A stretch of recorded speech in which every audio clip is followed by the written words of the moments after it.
Views expressed on this program are those of the hosts, guests, and callers, and are not necessarily those of this station, its management, or other advertisers.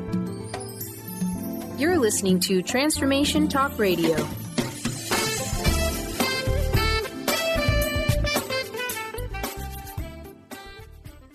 Moms, are you ready to become enlightened, empowered, and stress-free? Well, get ready because you are about to tune into vibrant, powerful moms helping everyday women create an extraordinary life with Debbie Pokornik. Each week, Debbie discusses topics to help you become self-aware, inspired, and on track to create the life you crave. It's time to stop settling and start thriving. And it all begins now on Transformation Talk Radio.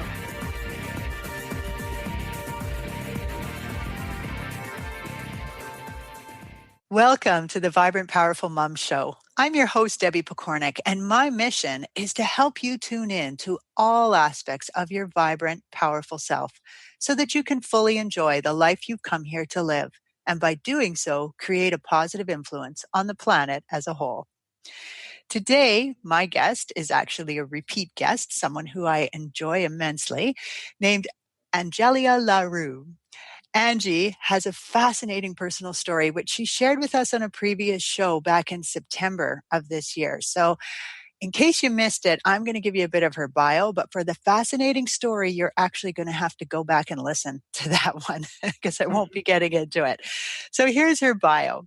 Angelia LaRue is a certified master Christologist and energy practitioner, healer, psychic, teacher, spiritual counselor, psychic surgeon, manufacturer of orgone generators, and has a small lab making carbon-60 oils. Angie experienced a spontaneous awakening of consciousness in December 2011, and since that time has been following the voice and nudges of her higher self and the divine to uncover her life's purpose and play all in. Since then, she has helped many others to do the same and get fired up about being alive on this planet. Now, today, Angie is here to teach you how to manifest the reality you want, which is, of course, totally aligned with living a vibrant, powerful life. So, Angie, welcome to the Vibrant Powerful Mom Show. Thank you. Thank you, Debbie. And hello, listening audience. It's so great to have you back here with us. So today we're going to talk about manifesting things. And I thought it'd be a good idea to break this topic down into super easy chunks. So perhaps we could start with having you explain to our listeners what manifesting is. I mean, it's not magic, but sometimes it can feel like it is. So can you help us to understand it a bit better? Absolutely. And I just realized when you read the bio that I have an update. As of a couple of weeks ago, I am now an ordained reverend. I finished seminary school. So good for you. Congratulations. Thank you. Yeah, it was kind of a surprise. I just still thought I had over a year to go, but anyway. Oh, it's funny when that happens, eh? Oh, now I'm done. It's my graduation. Oh my goodness. So what is manifesting? Manifesting is attracting the people, the items, the situations, and the opportunities into our life that we desire. And we all have those secret, wishes of how we would really like something to be a certain way, or, we really need, our car fixed or a new car, or whatever, that thing that's actually outside of our reach. We can't quite get it, that networking opportunity or whatever. And it is how to use that wishful thought, that hope, that desire, that want to align the energy and actually attract that to yourself. Right. To make it happen. Mm-hmm. I love that. And I have some stories that I might throw in throughout for my own experience, because it's so fascinating how it works.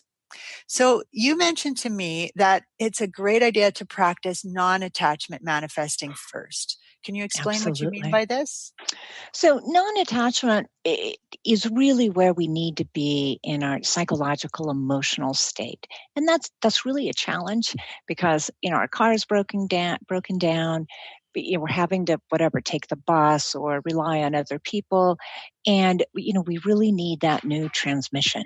And so we have strong attachment to it, right? But we can't manifest that new transmission from a place of attachment. We have to be completely neutral. We have to be in a very surrendered place where we don't really care. But how do we care when we don't have the transmission? And it's just practice. We can actually practice how to become neutral or have no attachment to an outcome. And a good way to kind of train the skill up is to start with things that are possible and we actually don't have attachment to. So like, in the morning saying, I want butterflies today. Then we look for the butterflies to appear in our life. Maybe our friend is wearing a butterfly necklace or butterfly earrings, or butterflies fly by us, or they're suddenly on our screensaver, or, so we just watch for that butterfly energy as we desire butterflies in the morning, and we feel the feeling that, that delight or enjoyment or that sense of magic, whatever that emotion is that's attached to butterflies for us. When we feel that, as we put our wish out to the universe, that frequency, it's a frequency, and it attracts that frequency back to us. So, then watching for the butterflies showing up in your life that day, Nice. or it could be a parking spot. Yes. Manifesting your parking spot. One of my favorites to do besides parking spots is sales on items that I need in the store. Oh. So, You might get a little attached to those ones. Right? How you said the non-attachment? Right. Being a little attached that, I really need this sale. So that's a really key piece to this, right? You have to be able to say, I want this sale. Right. And so that's where we get to practice not caring if it's actually on sale. So we want to do this from a internal feeling of amusement, but not attachment. We want to, it's like flirting with the universe. It's like this fun little dance, right? Where we don't have attachment, but we would be tickled if, or we would be amused if, right? But the attachment, that clinging, that neediness, it doesn't work with boyfriends. It's not going to work with manifesting. Yeah. Nice. I really like that when you explain the butterflies there, that it wasn't just about a real live butterfly, because of course, I mean, where I live right now, it's getting quite cool, and there's not going to be well, I shouldn't say there's not going to be a butterfly. In another month, there's not a chance the butterfly would freeze as it's flying through the air, right? And you might actually find an actual butterfly in the middle of winter, but it might not be living. Well, that's true. That is true. But being aware of pictures and noticing the different ways it can show up, that friend wearing the necklace, that's really neat. And I do find for myself, I am just tickled with the messages that I get from the universe when I'm paying attention. And so by putting something like that out, my thing is often dragonflies. I just love them. And they just show up then all over. Like you'll be looking at a billboard and you'll go, oh my gosh, look at that. There's a great big dragonfly on that billboard. Yeah. So it's nice. It makes life kind of fun. Yeah. Oh, that person has, a decal of a dragonfly in the back of their window. So looking for, and that also helps us in learning the universe's language. So now when we're trying to actually, manifest that transmission for our car that we need, we're more open to the different ways that it comes to us, right? It's not, our local parts store giving away a free transmission, but it's, the father of a friend who is going to junk a car, but it actually has a transmission in it that can be converted to your car, right? Yes. Yeah. So it's, learning, here's that transmission, not the way I expected, but here it is. So it's this idea of having no expectations. And from no expectations, we can receive it in the way that it comes. That's so interesting. The next question that I want to ask you is if you can share some stories or examples of things people have manifested. But before you do, I just want to share a story from my neighbor. Her and I are both juicing celery right now and drinking it every morning. And so she wanted to get a juicer and looked at the prices of them. And they're fairly expensive to get a good one. And celery is something a little tough to juice. And so she has a blender that could work, and then she could put it through a cloth. It's more work for her, but it's doable. So she decided that, you know what, I'm just going to be happy with this. So I was in a store and I texted her to say, hey, this juicer is on sale. You interested? And I told her the price and everything. And she said, you know what? This thing I'm doing right now is working okay for me. So I think I'm just going to stick with what I'm doing. It won't cost me anything more and all will be great. I said, okay, no problem. Well, the next day she texted me, guess what? She said, my so-and-so just contacted me and her mother has a juicer. She's getting rid of it and she wants to give it to me. And so it's exactly what you just said. So beautiful because she let go of any connection, any desire. It wasn't like, oh, I really want one. Now it was, I can make do with what I have. And the universe said, all right, then here you go. You can have a juicer. Yes. Nice. That's so beautiful. How about you? What are some examples you could share? There's a fun one, which isn't mine, but then I'll share a few of mine too. It's a lady that just lives a few towns away, and she had hit retirement. Money was really tight, and she still had a significant, about $30,000 left on her mortgage, and it just wasn't going to work on her fixed income, and she needed that mortgage taken care of. And so that's what she put out to the universe. And in a complete surprise, about 6 weeks later, somebody came and asked her, what do you really need to feel, comfortable and safe and do your work into the world? And she said, I really need my mortgage paid off. And they paid her mortgage off. Oh my gosh, that's a big one. Yeah. Nice. So for myself, I've manifested 2 houses, one for my ex-husband and one for a recent boyfriend. And I manifested my minivan, which was quite the story because I got very particular with it. And my list of things that I wanted it to have exactly was almost an impossible list. I wanted a Japanese-made vehicle at an American price, and I wanted it to be the limited, version of it with all the bells and whistles, the super nice version. I wanted it to still have no car smell and not cost more than like $2,500.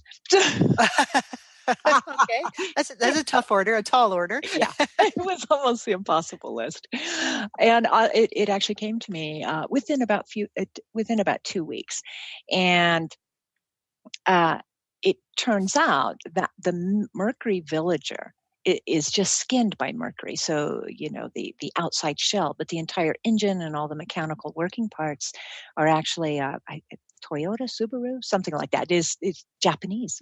Okay. And it had been owned by a family who had taken really excellent care of it. It actually still had new car smell. Everything worked on it. And they had just put brand new Michelin all-weather tires on it too. Oh my gosh. Yeah. So how did it come to you? Like, how did you find out about it? So I put the word out, and Spirit is telling me this is important to do because the universe needs avenues to bring it to you too.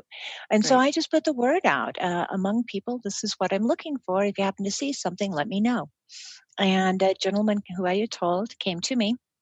I said, listen, I found an ad for this, and they're willing, to drive 2 hours if we'll drive 2 hours and meet, and they'll show it to you. And they wanted $5,000 for it. But it was exactly what I wanted, and I managed to talk them down to $2,500 with cash. Nice. Yeah. Nice. So that is so cool.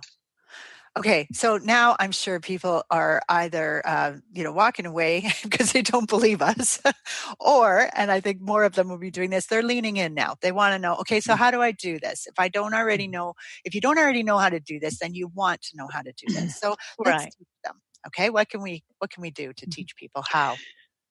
So a lot of us have been doing it already. We just call it synchronicity, but there's something that we desire, and then kind of magically within a few days, it shows up, and it's like this incredible synchronicity. And there's this feeling like, ooh, I feel like something heard me almost, right? But no, that couldn't be the case. It's just synchronicity.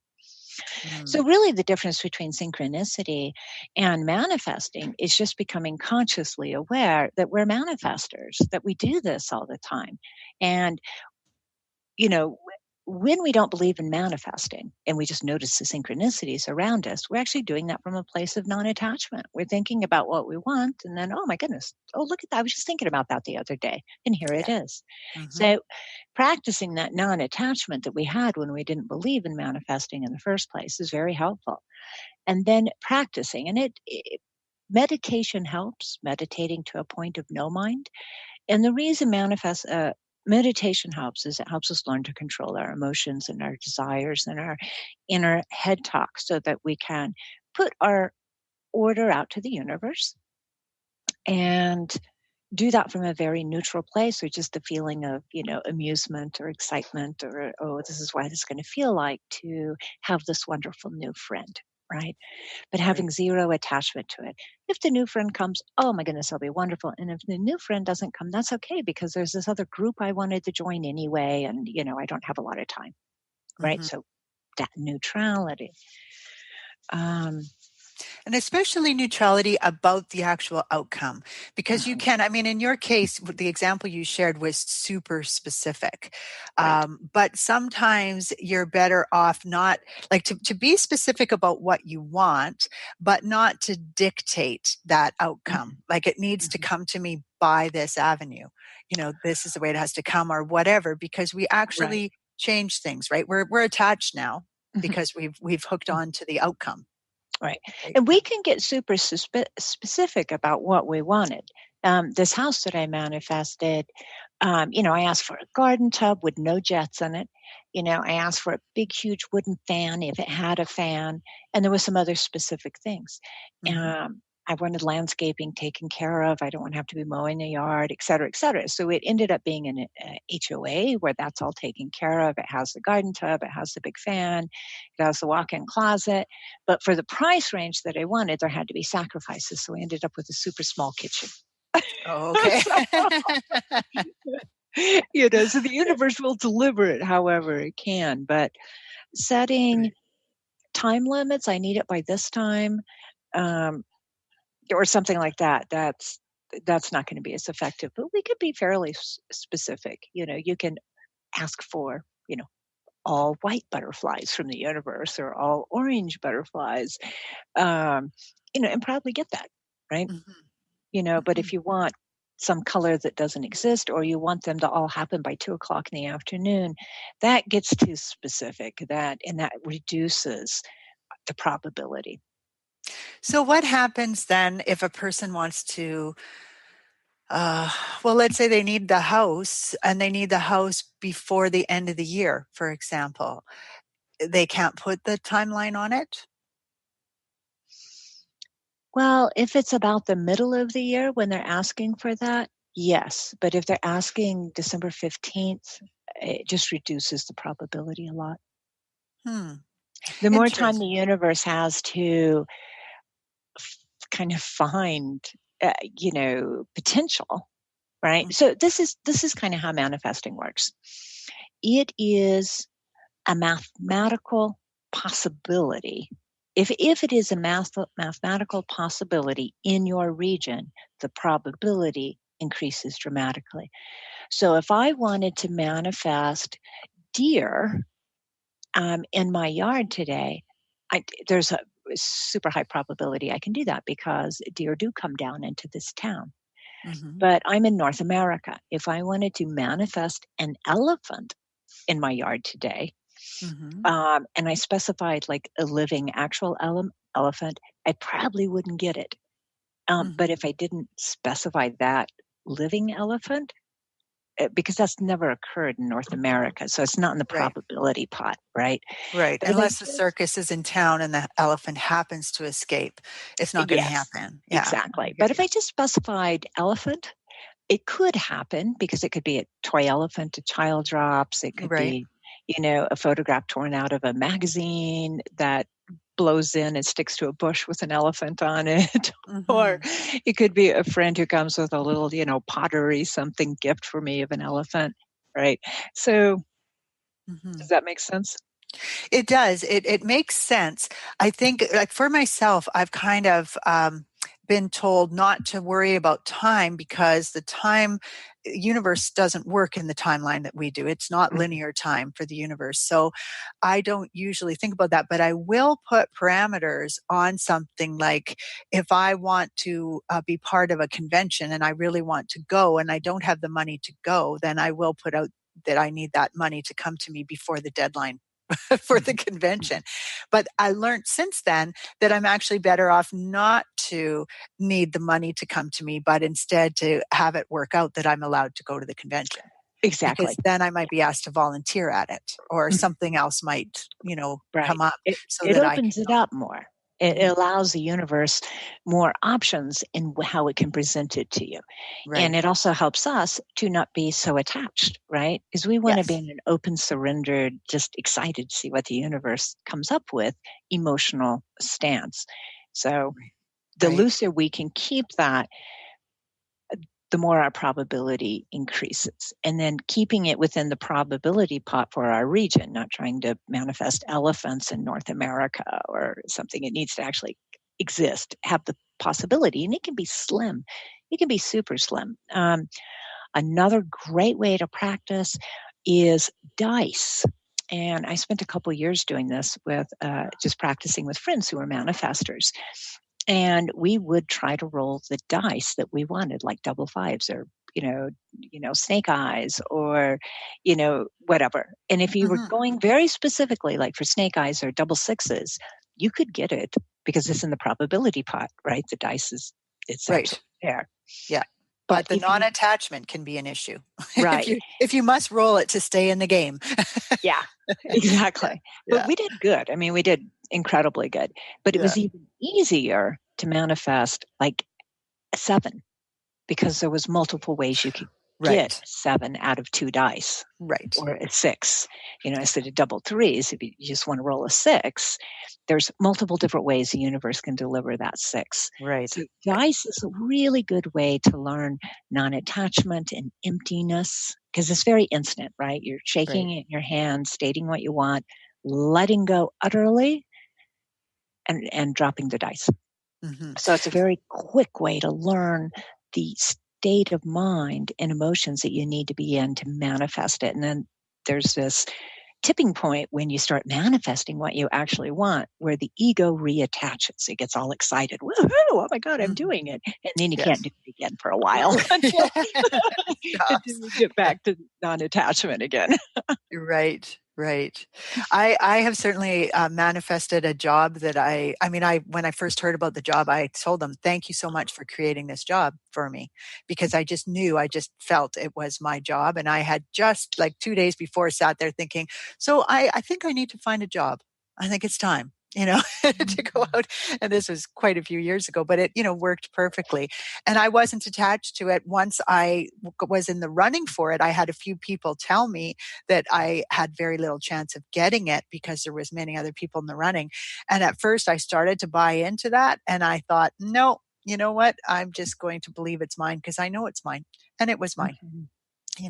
So we're running through the time here like so quickly. I feel like we need to share some tips that people can use when they're in a lower state. They wake up in the morning and maybe something really disappointing happens, or they just don't feel good, or they've had a disagreement with their partner, their colleague. And so their energy is quite low. And I've been taught that when your energy is low, whatever you've manifested could come to you, but you'll miss it because it's a different frequency. It's just going to sail on by. So do you have just a couple little tips you could share for that? Sure.